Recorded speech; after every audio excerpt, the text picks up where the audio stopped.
and swerve and bend the corner. Whoa, whoa. Welcome to the Raptors today. The entire basketball world has been hijacked by LiAngelo Ball's rapping. But we're going to focus on the Toronto Raptors. That's Jonesy shaking his head in sheer disappointment at my recital of the song. You like it, though? Did you listen to it? Yeah, the first few bars that you gave me, sorry, I'm more focused on basketball than LiAngelo's rapping. You get credit for even knowing that those are called bars. And then we got Randy Urban, the country boy, in the house. How you living, buddy? You're not hosting the show well. today. No, I'm well. Thank you for having me. Are you well? All right, let's jump into it. The Toronto Raptors, That's debatable. Unfortunately, fall to the Cleveland Cavaliers. The Cavs, surprise team to me. I know, they've been on the rise, and people have talked about potentially them being one of the perennial dominant forces in this Eastern Conference, but I am flabbergasted. It's a great example of sticking with it. Guys coming together. It reminds me of what the Raptors were doing with Kyle and DeMar back in the day. It's teams, it's players that start to learn each other's tendencies. They grow together. Donovan Mitchell, patience, a pledge to stay with that team. Even though he did not play against the Toronto Raptors, he was out after logging. And he's averaging his lowest points per game since his rookie season, and they're winning more. He's understanding how to play and win. I would echo exactly what Randy said. First of all, they're healthy. Last year, for fits and starts, Mitchell was out, Mobley's out, Garland's hurt. They could never get it all together. They get it together, and a lot of people will credit Kenny Atkinson, and he deserves that. But a guy who was John Blair Bickerstaff laid the foundation. For sure he did. They are still using elements of his defensive scheme. And so, look, I saw John Cleveland, Blair. That's JB. That's what the Bickerstaff. JB stands for? This guy hit me with the insider scoop. Okay, John Blair. The guy who's taken Detroit to more wins than they've had, and they're at 500 Shout now. out to the Bickerstaff family. Already more wins than they had last year. To Randy's point, though, it does talk about being patient, staying with the plan, stay the course. And you're seeing it with Cleveland. And about Mitchell in terms of fewest points, but the team winning, I'll never forget when Phil Jackson came on and said to Michael Jordan, you're going to have to trust your teammates more. Your scoring is going to go down, but our winning is going to go up. And all of a sudden, rings started to follow. Darius Garland dropped a 40-piece. Evan Mobley had another all-star type performance as you look at the numbers Thursday night from the director, Darius Garland. I like him. He's an all-star. Yeah, I always questioned whether that backcourt would work because the two players are so ball-dominant, but they seem to have figured it out. And I'll take it back a couple nights. They played the OKC Thunder, right? What are they, number 1 offense, number 8 defense? OKC's number 8 offense, number 1 defense. And they walk out of there with a win. Mm-hmm. So that was a statement game for me. And, of course, that made me dread the Raptors taking them on Thursday night. So let's jump into that game. Jonesy, before we got into the show, you wanted to talk about the turnovers at the end of the game. We're going to talk about the core, but let's talk about how they closed it out. I just think they fought for all 4 quarters. They did. And I like the fact they were in a position. Actually, that was Jake. I like the fact they were in a position. They put themselves in a position to win the game. Yeah. I love that. Against a dope squad. And we've seen this before. Now, it's the first time we've seen it with the Raptors fully healthy, with everybody there, with a chance to have Quickly and Barrett and Barnes and Pirtle and all of their and Grady and all of their mainstays on the floor at the end. And there were some mistakes. There were some turnovers. But they need to continue to put themselves in that position so they can improve and learn and do it with a full lineup. I thought there were some turnovers at the end of that game. One of them on a I would say a terrible call where Scottie he looked like they were blocking an offensive lineman was blocking him when he lost the ball. No call. You got to play through that stuff. You kind of have to expect some of that. But I love the fact that they were in that position to start with. Now, I would be remiss if I didn't mention that I took a break for the holidays. Shouts out to producer Jay for giving me some time to hang out with my daughter. But during that time, I know that Randy got a chance to host one of the shows. So what did I miss, Randy? Talk to me, because we finally got a chance to see BBQ, right? Barrett, Barnes, Quickly together, but it hasn't added up to the wins. But we also have to understand that they just started together. They just started this third game now, I think, and so the numbers were there outside of Quickly. He had, he was still efficient, well, more or less efficient. I think it's going to work. I think that they all kind of do different things, and those three or four things can mesh together well. I'm a little bit concerned about the defense, to be honest with you. You still gave up 130 points. $130. How many times does a team shoot 60% from the field? They shot 59.6 and lose a game. That you gotta just hunker down and stop somebody at some point. But going back to the positive stuff. What I'm seeing specifically from Scottie, we just saw the numbers. Now, he's not making a lot of this mid-range stuff, these kind of fadeaways, but there's potential for them. This right there, that move that you're seeing. I love that. That's DeMar-esque. Exactly. He's been using the All turnaround the on the baseline greatest a lot, too. players in the history of the game can do that. Yep. And if he can do that Kawhi. and still, exactly. That's going to be a tougher one. If he makes that shot, it's over. Well, comments. He's gonna be, as Darko said, averaging triple doubles. Well, that's what I was going to allude to and let you guys talk to with Darko post game. Obviously, a tough time for Darko as a coach with the health concerns, the roster upheaval, but he knows what side of the bread is buttered. He was super complimentary in this dark time about what Scottie can do. Well, I mean, to Randy's point, he talked about Barnes quickly and Barrett and all BBQ. and all doing different things and how it meshes together. Scottie's one of those guys that does all those different things. Yeah. He can score for you. He can rebound. He can assist. Great point. To me, as the leader, he's got to be, I hate the trite term, locked in, but he does have to set the example as the guy who's one of the leaders. So I mean, they had a defensive screw up late in the game where they were going at Grady. The Raptors missed a switch, and Scottie ended up leaving. I think it was Max Strus wide open for a three. Mm-hmm. They got their switch messed up. You can't give Strus a 5 o'clock shot. this is a guy that can change the game completely. Well, You've seen it. a shot where it's like somebody's passing it to him and there's nobody there. Like at 5 o'clock when there's nobody in the arena. He knocks it down, and you could see Scottie go, my bad. Okay, I get that. You guys had a screw up. But you got to sit him down, watch the video, and not let that happen again. Those possessions need to be valued. They're too important to let get away like that. And the potential is there. Before we head to coach, though, I want to just talk about one thing, and that is we're getting a chance to now finally see. It's a limited sample size for this group, but in a year like this where so much of the team's success is not wins and losses, but the growth of this group, and you talked about your concerns for defense.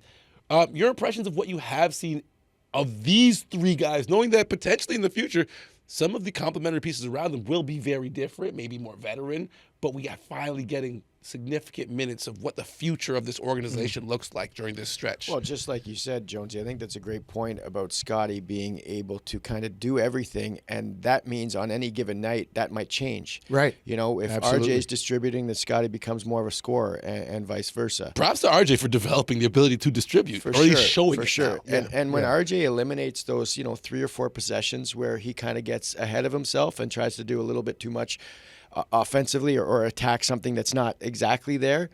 I mean, this team has potential to do all the things that the front office is thinking that they can I love do. this. That's part of the growth, Randy. For And sure. I agree. It is. And I look at a team like, well, let's take one of the best teams, Oklahoma City, and all the draft picks they've had. Those guys are learning. When I look at the Raptors' young core in terms of Scottie, Quickly, and RJ, they're kind of young vets in the league. Mm-hmm. They've all had 7-game playoff runs. They've all seen this before. So you would hope that the timetable is a little bit expedited. Here's my new campaign slogan for the Raptors. I love the core, but I won't watch the score. Now it's time for the head coach, Darko. More about Cleveland. I mean, you don't see that very often on a box score. No, you're right. We had 34 assists. We did a lot of great stuff today. Really, the difference was at the free throw line. They got there 25 times. We got there 13 and missed 7 free throws. I thought that they took care of the ball. We did a good job of moving the ball. We knew that in order to play against this team, we gotta make them to make multiple efforts. So we did a good job of moving the ball, creating closeouts, attacking them again, and creating opportunities there. A lot of guys contributed tonight, but at the end, the difference was also in rebounding. They had some very, very timely offensive rebounds. Allen was unbelievable. Garland played a high level game. So that's a really, really good team. They have this record for a reason this year. All right, it's time for the Silver Linings Playbook. We're looking for the positive pieces moving forward for this Toronto Raptors group. Let's start with Jamal Shead, though, because this is a guy that, again, we've talked about this over and over again. We've compared him to Fred VanVleet, a young VanVleet. We've been excited about him. The Raptors have invested in him, logged a lot of good minutes with the 905, but even more so, he looks like he belongs when he's with the big club. Jonesy, I'll start with you. Jamal Shead last night, one of the few bright spots. I love me a 4-year player. Yep. And a kid with an attitude like Jamal Shead. Whatever you need, coach. Career high, 15, correct? Yeah, career high, 15. 15 minutes only. And Efficient. does a pretty good job running the team. Like you've got to remember, you do have a 4-year player with a point guard mentality. Right? The guy is used to running a club, getting people in the right spots. For himself, knowing when to go, when not to go. And I think that's kind of a lost art in people that are running teams right now, knowing when to get the other guys involved and when it's my turn to hurt you because you think I'm going to get the other guys involved. And I think Jamal Shead is really, really good. Randy, you hang out with a lot of execs and dress like them and hang around the side of the court. Tell us what you think. You talking about? I was actually just talking to Dan Tolsman about What are Jamal you talking Shead. about? Oh, wait. Jamal Shead the other day, and he really likes that he doesn't get sped up in the post or in the paint. So Jamal Shead gets in there, and he doesn't seem to panic when he's in there. His jump stop floater is panic. I don't know when it doesn't go in. Exactly. Yeah. And that is a great shot for all players that are playing basketball at all levels. And Matt Bonner talked about that in the broadcast yesterday when describing Darius Garland. Figure out your floater, kids. And Jamal Shead has that figured out now. And defensively, Play off 2 feet. Yeah, on exactly. the floater. And Play off 2 defensively, feet. he gets after it, right? And learning from a guy like Davion Mitchell is only going to help his growth going forward. I love the way this kid's playing. Yeah. I love that he doesn't get sped up. And you know what? When he's open, he can make that three-point shot. Yeah. Yeah, they've actually turned the corner a bit on the three. Producer Jake was just mentioning that. We might touch on that a bit. But I want to talk about Chris Boucher because this is a guy who's in a weird situation. Everyone knows this is a player development year. This is a contract year for him. He's had DNP CDs. It's not clear what his role is going to be on a night-to-night basis. But he is impressive at times when he does get the call, knowing things could change for him. I love him because he's always ready. Yeah, You're that's my guy. That's my guy. I mess with him. Yeah, he can go games, weeks with DNP CDs, and you look down the bench and you say, Boucher, bang. Like there's a puff of smoke, and he's past you at the scorer's table, ready to check in. And to me, that's being professional. I'm not in the locker room.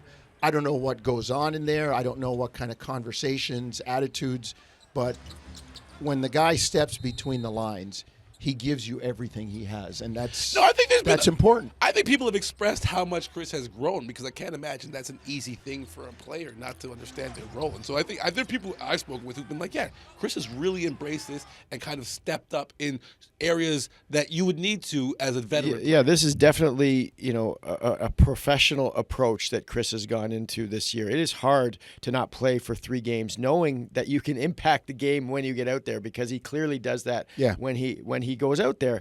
And so to have that sort of preparedness, readiness, and attitude to be okay with it at that moment, that's a real pro. And I love that I love that when he makes a couple of shots, he thinks he deserves the next one. Because he does. Yeah. He does. And feed the hot hand. Yeah, Chris's exactly. attitude is when he gets in the game, it's my night. Yeah. It's always my night. And that's a great way to be as a professional because you're going to contribute, you're going to do something, you're going to score, you're going to rebound, block a shot. He impacts the game as soon as he gets on the floor. And those guys are sought after.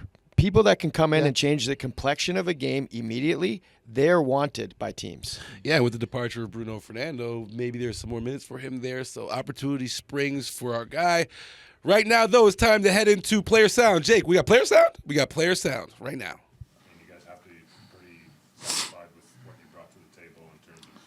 I don't know about pretty satisfied, but we know we put up a good fight. We worked hard all game.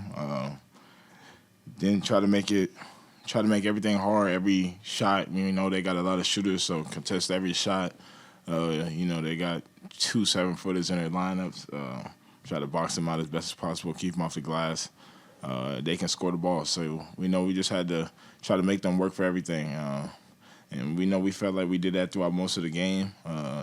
They hit some tough shots down the stretch, and they came out with this one. But we wanted to win. I want to say we're fully satisfied, but it was a good fight. And we gotta tip our hats off to that. We like that.